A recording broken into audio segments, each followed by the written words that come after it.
Assalamualaikum warahmatullahi wabarakatuh. Perkenalkan, saya Rafida Zahra dengan NPM 231110301054. Di sini saya akan menjelaskan tentang hasil PPT saya, yaitu analisis penerapan teknologi penangkapan ikan bertanggung jawab pada alat tangkap gillnet di Indonesia. Selanjutnya, penjelasan alat tangkap. Nah, gillnet merupakan alat tangkap pasif yang pengoperasiannya tidak merusak sumber daya hayati perairan. Walaupun demikian, gillnet merupakan alat tangkap yang tingkat selektivitasnya rendah, sehingga dikhawatirkan hasil tangkapan sampingan atau bycatch lebih banyak daripada hasil tangkapan utama atau target spesies. Selanjutnya, cara kerja alat tangkap. Nah, cara kerja alat tangkap ini yaitu cara pengoperasiannya. Gillnet dilakukan dengan pertama-tama kapal menuju daerah fishing ground. Setelah sampai di daerah fishing ground, kecepatan kapal dikurangi. Tujuannya agar dapat melakukan setting. Setting dimulai dengan menurunkan pemberat terlebih dahulu, kemudian tubuh jaring, dan yang terakhir menurunkan pelampung. Kemudian melakukan perendaman jaring atau immersing. Selanjutnya, melakukan proses penarikan jaring atau hauling. Waktu yang diperlukan untuk melakukan setting adalah antara 3 sampai 4 menit. Immersing dilakukan selama 100 menit dan memerlukan waktu 4 sampai 4,5 menit untuk melakukan hauling. Selanjutnya, ada daerah penangkapan ikan. Nah, daerah penangkapan ikan ini, menurut Sudirman dan Damanhuri, daerah fishing ground adalah perairan tertentu yang melimpah ikan sebagai tempat untuk mengadakan usaha penangkapan masing-masing fishing ground yang dihuni oleh jenis-jenis ikan tertentu yang mempunyai nilai fishing ground yang tertentu pula, di mana nilai dari fishing ground itu bervariasi menurut kedalaman. Faktor-faktor yang erat hubungan dengan fishing ground, salah satunya yaitu faktor biologi, seperti jenis ikan, kepadatan populasi, dan kemungkinan ruaya, serta behavior. Selanjutnya, target dan hasil tangkapan. Menurut Sudirman dan Akhmar 2004, jenis-jenis ikan yang umumnya tertangkap dengan gillnet ini ialah jenis-jenis ikan yang berenang dekat permukaan laut seperti ikan cakalang, jenis-jenis tuna, sauri, finfish atau ikan terbang, dan lain-lain. Jenis-jenis ikan demersal atau bottom, flatfish atau ikan pipih, katamba, sea bream, dan lain-lain. Juga jenis udang, lobster, kepiting, dan lain sebagainya.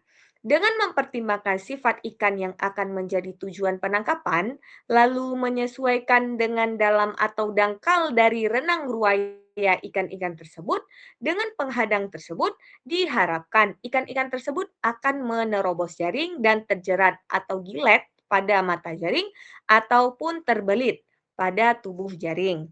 Selanjutnya, dampak terhadap lingkungan dan hasil tangkapan bycatch. Nah, dampaknya itu, bycatch telah menjadi permasalahan dan isu perikanan terpenting dunia sejak tahun 90-an. Hal ini terjadi karena peningkatan jumlah hasil tangkapan sampingan dapat menyebabkan terputusnya siklus hidup ikan-ikan yang terancam keberadaannya dan membahayakan kelestariannya. Menurut Erzini et al. 2002, beberapa dampak baik secara langsung maupun tidak langsung pengembalian bycatch ke perairan di antaranya yang pertama itu ada kerugian akibat hilangnya makanan potensial yang baik, yang kedua berdampak buruk terhadap lingkungan dasar perairan, yang ketiga mengurangi populasi ikan target dan ikan bukan target. Selanjutnya, analisis berdasarkan prinsip CCRF FAO, penggunaan alat tangkap ramah lingkungan yang sesuai dengan CCRF mutlak dilakukan. Hal ini karena dampak dari penggunaan alat tangkap tidak ramah lingkungan berupa kerusakan serta overfishing atau penangkapan yang berlebihan. Di tempat pelelangan ikan Kedung Malang, alat tangkap yang digunakan antara lain gillnet, dogol, Arad, dan Rawai. Menurut Permen KP nomor 71 tahun 2016, gillnet dan rawai termasuk alat tangkap yang diperbolehkan dioperasikan, sedangkan arad dan dogol termasuk kategori alat tangkap yang dilarang. Selanjutnya, nah, ada upaya perbaikan alat agar alat tangkap lebih ramah lingkungan. Nah, menggunakan ukuran mata jaring atau mesh size yang sesuai agar gillnet lebih selektif. Penggunaan mesh size yang tepat memungkinkan ikan berukuran kecil lolos sehingga hanya ikan yang telah tercapai ukuran layak tangkap saja yang tertangkap. Nah, cara ini dapat mengurangi bycatch dan mendukung keberlanjutan sumber daya ikannya. Selanjutnya, kesimpulan yang dapat kita ambil yaitu gillnet merupakan salah satu alat tangkap pasif yang banyak digunakan dalam kegiatan perikanan di Indonesia karena relatif efektif dan tidak merusak habitat perairan. Namun, alat tangkap ini masih memiliki kelemahan berupa tingkat selektivitas yang rendah sehingga berpotensi menangkap hasil tangkapan sampingan atau bycatch termasuk ikan yang belum layak tangkap dan biota non-target. Berdasarkan prinsip CCRF, penggunaan gillnet dapat dikategorikan sebagai alat tangkap yang bertanggung jawab apabila dioperasikan sesuai dengan ketentuan dan memperhatikan aspek keberlanjutannya. Salah satu upaya yang dapat dilakukan adalah menggunakan ukuran mata jaring atau mesh size-nya yang sesuai agar hanya ikan target saja yang tertangkap, sehingga jumlah bycatch-nya atau hasil tangkapan sampingannya itu dapat dikurangi dan kelestarian sumber daya ikan tetap terjaga. Selanjutnya, nah, ini ada beberapa referensi yang diambil dari jurnal, beberapa jurnal. Yang pertama ada Erzini serta kawan-kawannya, yaitu Recruitment of Sea Breams and Other Commercially Imported Species in the Algarve, Commission of the European Community.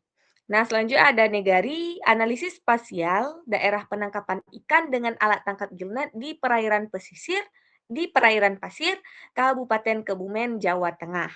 Selanjutnya ada Rainaldi, Program Studi Ilmu Kelautan, Fakultas Pertanian, Jurnal Universitas Bengkulu, Bengkulu.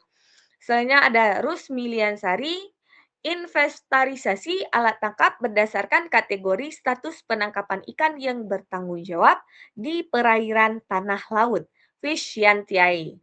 Selanjutnya Subehi dan kawan-kawannya analisis alat penangkap ikan ramah lingkungan berbasis CCRF atau Code of Conduct for Responsible Fisheries di tempat pelelangan